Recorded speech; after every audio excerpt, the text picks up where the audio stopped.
It is finally time. You now have the ability to download a mod where you can go to the Mojave, Fallout New Vegas's landscape recreated in Fallout 4. It's not just the landscape. There's all kinds of weapons, armors, functional casinos, a ton of new creatures, some NPCs to talk to. This is a huge and surprising drop, and again, you could download this for free right now. But one of the big twists with this is it may not be the New Vegas you were expecting, because it's not actually this New Vegas, that being Fallout 4 New Vegas. This is a completely separate and independent project known as Project Mojave. And even further, it's technically not even a remaster or remake of Fallout New Vegas, but that too is something separate. So in this video, I want to break down what exactly this mod is, the vast amount of content it does contain, but then also some of the controversy or more drama side of things. What is the difference between Fallout 4 New Vegas and Project Mojave? Because the New Vegas remake mod is also working on a ton of stuff and has even shared several things earlier this week. So I do have timestamps down below for each of the major sections. Although before we get more into that, I do want to share more from today's video sponsor, Ace Defender. I think a lot of you guys are going to be into this one. Ace Defender is a high quality SRPG that features not only turn-based RPG battles, but also a full-fledged tower defense element, as well as a traditional RPG storyline with over 40 different chapters, equating nearly 2,000 different levels to explore, where you'll delve into a rebellion in the Dragon Clan that threatens the balance of good versus evil. The game features 5 distinctive hero factions in total, each of these having their own deep backstories. This equates to over 48 different heroes, and 2 new heroes are getting released every 2 weeks. You can level them up, customize them to find unique synergies, and even just gear them up to create a truly powerful lineup. And there's so many choices for you as the player. You can play in 1 times, 2 times, or 4 times gameplay speed, depending on how quick you want to get through certain areas. You have the fully fledged solo expedition mode, or alternatively a PvE component taking you to all kinds of dungeons and regions, as well as those searching for an even greater challenge, a PvP arena, where you can fight against other players from across the world. New users who download the game from the link in the description will get 10 Royal Recruit tickets after completing level 2 to 8. You can use tickets by clicking Sky City Tavern, and then the recruit 10x, as you can see here. And using my own 10 tickets, I actually did have some pretty decent success. And if you want to dive in and help support this channel, you can click on that link in the description to download Ace Defender right now. But looking back at Project Mojave, this is really something special. And if you have the opportunity to experience this on PC, where right now it is only available on PC, I really think you should. So functionally, what Project Mojave is a passion project that was developed by certain members of the Fallout 3 remake mod. Yeah, you heard me right. The one that's recreating the Capital Wasteland. They have this whole Point Lookout demo that they've already created. So for the past little while, members from that team have actually been releasing some miscellaneous New Vegas content, with the big bomb drop and surprise release being Project Mojave itself, which is a huge culmination of content. And again, this was made in 4 months, which is remarkable in its own right. It's also in an early access version. This is not the final version of it, which is an important note. Whenever you see something in this video, it's work in progress. As far as actually getting there goes, basically you're going to have a quest in Fallout 4. You kick this off by walking south of a certain settlement, but a lot of people are having confusion with that. Basically, go to this location in Commonwealth. You're going to find a dead Institute scientist, as well as some things on his body, including important schematics. The story here is the scientist was defecting from the Institute, but built a long-range teleporter first. And he was actually taken out by a synth version of himself who has now escaped to the Mojave. We have to build this long-range teleporter and get to the Mojave ourselves to take down this synth. And then from there, you just go to a settlement. If you have the materials, you can craft the long-range teleporter, and immediately you will be transported to the Mojave. And this is something pretty special. Those first moments where you're just walking into the Mojave again, but with Fallout 4's engine, which I know for the vast majority of us, it's the first opportunity we've had to actually experience something like this for ourselves, is quite special. I'm not the biggest diehard New Vegas fan ever, but even I got some real nostalgia feels doing this for the first time. And functionally now you have a playground of a subset of the Mojave Wasteland. It's not the full thing, and even further, it's not even all of the parts of the wasteland you could explore with this mod, but you could find all kinds of interesting things here, and I'll return to this in a moment. Creatures, new enemies at locations, and even some familiar faces at other locations. Something worth noting here is this is actually taking place 6 years after the events of Fallout New Vegas. Naturally, this is kind of establishing its own storyline in Fallout 4. You are actually just teleporting here. You're not time traveling. So what that means is, since Fallout 4 takes takes place 6 years after Fallout New Vegas, the Mojave is now different. The way this is implemented is they more or less just went with the NCR ending to Fallout New Vegas. So you'll see a pretty heavy NCR presence as you're exploring around, and this is just incredibly well done. I actually went back to New Vegas and you could see from some of these before and afters, on one hand, just how good things look in Fallout 4's engine. Like, there's a huge visual upgrade happening here, but even further, just some of the edits or modifications that have happened. 6 years have passed, and naturally some things will look a bit different. Like, even just a simple and easy example, there's now a gun runner selling weapons at the Mojave outpost. And as pretty as the world space itself is, there's also a few nice little touches, like you actually get some New Vegas styled load screens, both in the roulette wheel spinning, but also in what is shown on the load screen being themed around the landscape you're now in. So you can do a fair amount of exploring here, check out some of those familiar and now slightly changed locations. This isn't a full world space again, so sometimes you'll find doors that don't lead anywhere because that place isn't completed. Other times you'll find notable settlements that are kind of blocked off because clearly that's the edge of the map. You can't go any further. But of course, you also do find a ton of familiar things from Fallout New Vegas. Many of the enemies you'll encounter here will be wearing new armors or using new weapons. You'll encounter a ton of creatures that are actually from the Mojave. They were recreated. As far as the new content goes, I'm referring to it as new in the sense that this mod is adding it into Fallout 4, but some of the stuff will look familiar because they've released standalone versions of several of these things. Like, several of these creatures actually do have standalone releases you could download separately to introduce into the Commonwealth. But overall, it really comes together to be a pretty special experience. But of course, thus far, we kind of overlooked one major part of Fallout New Vegas, and that is the Strip. Thankfully, they have also recreated the Strip with this one. The way this will work is it's actually a separate piece of world space. You have to finish that synth hunting quest to get here. You'll find the dead synth and nipped in with a bunch of cazadors around him, and after looting his body, you will be able to upgrade your long-range teleporter to actually teleport you to the Strip. And this is pretty special because things just look way better in Fallout 4. Between the NPCs, what they're wearing, or even just the overall design of these robots, things look crisper, the armors are clearer, the textures in general are just clearer, and you could go into the casinos. You even have functionality and features that you could turn on, like making it so you have to turn in your weapons when you go into the casino. And these are functional casinos. You can gamble in Fallout 4 now. At each of the various casinos, you can exchange your caps for their specific chips, and then from there are 3 distinctive games you can play. Just traditional slots, which is fairly simple, but also the one I was making the most money on. Blackjack, which I managed to lose money on blackjack at an unprecedented rate in Fallout 4. It was actually kind of impressive how bad I was doing. And roulette, which actually had the most bugs with this, and I had issues betting anything more than 1 cap, but it also meant I only lost 1 cap at a time, which is kind of nice. And while you're playing these, you'll actually have some of the other casino goers come up to the machines. At points, they'll make comments about things happening.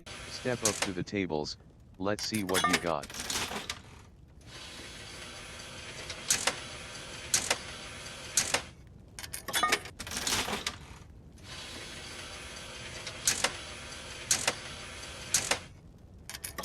Something you'll notice with this is the voice acting isn't here yet. It's just using robo voice, although there is actually a way to import sounds from New Vegas. I didn't do it for this video, but that is a thing if you want to attempt that. And this just feels awesome. I spent a very long time sitting in here gambling, losing tons of money. Thankfully, they left that 1,000 cap exchange at a time, so it kind of holds you off a little bit. You can't go too deep. But otherwise, you could explore many of the other interiors of the Strip, but there's not much else to find. The Lucky 38 is the one that is closed completely, and you can't actually get into the vault, at least on this build, although there is actually the Vault 21 gift shop, which sells a ton of the new outfits or armors added in with this mod, so that's kind of your source to buy them. Gun runners are where you get the weapons, or, you know, you could just massacre everyone and loot their bodies. But that's still not all, as what you'll notice is if you actually go into some of these casinos, you do have the player suites added with this. So taking the elevator up, you do have your own little room and a workshop that is functional. Once you finish that short quest of hunting down the synth, it'll actually unlock a ton of settlement objects that are actually placed in these settlements that you can now use. So you can see them nicely planted out here, or of course you can go back to the Commonwealth, and if you are actually a talented builder, unlike me, probably use these to a pretty awesome degree. Unfortunately, there's no separate menu. They're just kind of intertwined with the other menus, so you have to find them a bit, but either way, they look amazing, and it really does add in a fair amount of custom content for you to use in workshop mode. And also there's some unique features like room service, whether it be alcohol or just a bit of company. company if you want to be well rested for the next morning. Can't let that giant heart bed go to waste. And that's really the crux of what you can do in the Mojave with this mod. There isn't necessarily a ton of content in the way of quests, it's just kind of a magical experience to go back there and see it looking amazing. Fallout 4's engine. And also, as you were seeing from those before and afters, being a very accurate and true recreation. There's some intentional design changes as far as the layout of things, but in general, places look the same, just way better because it's Fallout 4 with a lot of upgrades on the visuals. So it's a cool experience, a cool proof of concept. It's not necessarily a mod you're going to be spending tons of hours in because at the end of the day, there's only so many things to do in the Mojave right now. But fortunately, this also does add in, as I mentioned, a ton of armors and weapons. And these are things you could take home with you or potentially even find in the Commonwealth. Some of these are extremely well designed and there's a huge variety here. It's not like there's just 2 or 3 weapons or armor. No, there's a ton you could find throughout this one. Many of these we've never seen before in the Commonwealth, and some of them look super good. Like this plasma pistol in particular just has a really pretty design. Some of your favorite armors from Fallout New Vegas or some of the most iconic outfits are revisited with this. So in its own right, just as a weapon slash armor mod, it's kind of a really nice addition to Fallout 4. There's a ton of content on that front. But even further, let's say you don't just want to bring some weapons or armors back to the Commonwealth. You also can actually create your own casino in your settlement. There's a few new workshop objects you can get after going to a casino in the Mojave, and you could actually assign settlers here to man them. You'll still have to exchange for chips, but from there you could use slot machines or the blackjack table as you see fit, which is really cool. So overall, this is a special one, a truly magical experience to have in Fallout 4, but at the same time, definitely early access. But if you have it on PC, if you already have it installed going, this is definitely worth downloading and giving a try. Again, those first few steps and just exploring this world overall are something special. But now let's talk a bit about the difference between Project Mojave and Fallout 4 New Vegas. You might be wondering, well, why don't these two teams just work together? And without diving too deeply into any drama or controversy, basically there were some issues between the two teams. At one point, they were sharing assets or working together in some way in the past. But there were some disagreements between teams, some members of one team or the other team or both teams ended up leaving something. And more or less, this is just an independent project from the specific mod authors. Some of them did work partly on Fallout 4 New Vegas in the past, but now they're just doing their own thing. And again, many of these are the mod authors behind the Fallout 3 remake also. Not to mention that this is technically a different mod. Although right now, the two seem very similar in the sense that it's just recreating the Mojave. Of course, Project Mojave takes place 6 years later than Fallout 4 New Vegas. Fallout 4 New Vegas is a pure remake. Project Mojave hypothetically will be telling new stories at the time of Fallout 4. Based off how it started, perhaps a synth/institute based storyline. Could be pretty interesting to go back to the Mojave, see some of those familiar faces, but then also have an institute threat or synths or clones of other people running around. Obviously, there's very little in story content thus far, but it'll still be interesting to see where things go going forward. And it's not like this is necessarily a huge war between the two mods. The Fallout 4 New Vegas team have gotten a lot of questions. Well, do you plan to release a snippet of your world space or something like Project Mojave? And they've responded basically saying they view it as a massive waste of time. When we put out anything like that, we'll need to devote a lot of resources to it to ensure that it all works properly, as well as provide support for it. It's totally cool for something like Project Mojave, since much of what's there is focused on a small, clear-cut portion of level design work and assets. In our case, however, it's a touch more involved. Unlike Project Mojave, Fallout 4 New Vegas has a ton of unique systems that bring back Fallout New Vegas gameplay systems. That means that we have a lot more content in a technical sense to work through before we'd have a properly sectioned off demo. And to end it, we'd rather do a single good release of Fallout 4 New Vegas than a number of turbo busted releases that end up eating time better spent actually making stuff. So clearly, and obviously, with something like this, there's tension. People don't necessarily like each other, people aren't getting along, but at the end of the day, as a consumer, as just someone downloading mods, these are two separate things to look forward to. And again, they are technically doing two different things. In fact, I was actually playing this using a ton of mods that were created for Fallout 4 New Vegas while exploring the Mojave created by Project Mojave. We could just use both. It's not a big deal. At the end of the day, we're getting new free content for Fallout 4, and that's what's awesome about this. With that said, we also do have the Fallout 4 New Vegas Featured Content Week 2021. They did the same thing last year in 2020, revealing some great stuff, and they are back again to share some of their work and progress as of late. They shared some images of the redesigned turrets, redesigned to try and make them feel a bit closer to the overall asset feel of Fallout 4, and obviously they look really good. Some of the 2D art that will appear in the world, and this one in particular, like I want this in real life. It looks so good, and even could just make a great looking desktop background. A few new new shots of their world space overall. This is one of the things with this mod project when they share images of world space. It just looks so good. It gets you excited to go and explore that. We, of course, just got the opportunity to start exploring that with a take from a different team, but it'll now be interesting to see going forward the similarities or differences between these two projects as they evolve. And lastly, they've shared off their redesigned and recreated Eddie. Being one of the fan favorite companions from Fallout Vegas, you can see he again looks really awesome, just like everything else they've shown off. That's what they've shared thus far. We may be getting even more in the future, so I will have links down below to their social media, Discord in particular, where you can keep up to date in real time. But overall, it's a great time to be a fan of Fallout 4 and even just a fan of Fallout 4 modding. We're getting tons of great content from two separate teams. Obviously, it seems like they have their disagreements, perhaps some drama in the middle, but I think it's going to be really interesting to see how each of these evolve. Fallout 4 New Vegas has been making steady progress for years now, but at the same time, the approach with Project Mojave of maybe just having a smaller subset of landscape that you can develop more selectively could be interesting. It could yield some different or even quicker results in general. It's not going to be a full-scale Fallout New Vegas remake, but a few isolated and directed stories could be pretty fun. Either way, again, links to everything I talked about in this video down below if you're interested. But with that said, I hope to see you all next time. Later.